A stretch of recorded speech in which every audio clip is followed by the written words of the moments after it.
Good morning, Life Point Church, and welcome back for day 2 of our lesson.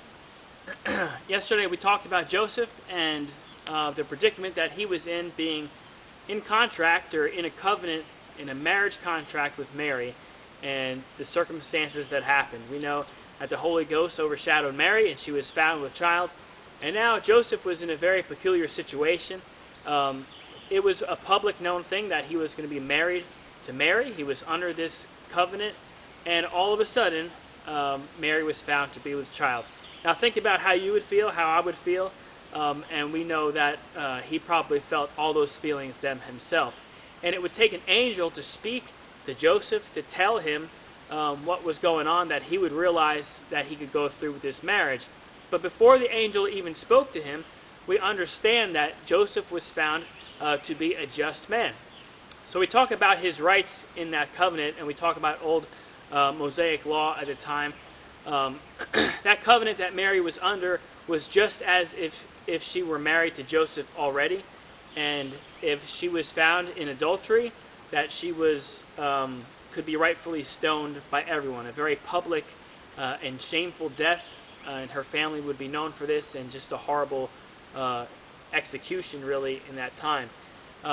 But Joseph didn't want that for Mary. He also had other options. He could have just publicly shamed her. He could have filed for divorce and made it a very public thing. This is what she did. I have no fault in it, and just make a real example out of her. And we also know that what he chose to do was to be a just person. He said, I'm just going to put her away privately. He was going to file for divorce, but just make it a private matter, not to make an example out of Mary. Joseph chose not to make an example out of her and not to publicly show her shame, or what he thought would be her shame. So we look at a just person, and we need to understand that definition right there. It's not somebody that's going to go out and look to shame somebody, not to make a public humiliation out of somebody. And when we think about people like that in our own lives, we need to caution ourselves from people who aren't just, for people who are looking just to take pleasure in other people's shame. We know people like to gossip, and rumors spread. You've heard that before, and it's very true.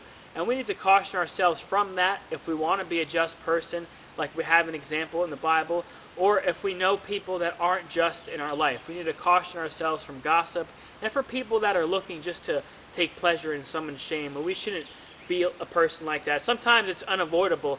You hear things maybe that you didn't want to hear, but if we want to be a just person like Joseph, we shouldn't repeat those things, and we shouldn't take pleasure in other people's shame. In fact, the truth of the matter is the story in Joseph and Mary's life was much different than he thought.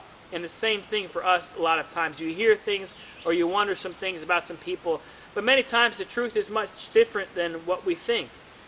So we need to show ourselves as just people, as upright people in a Christian society, and what we're known for.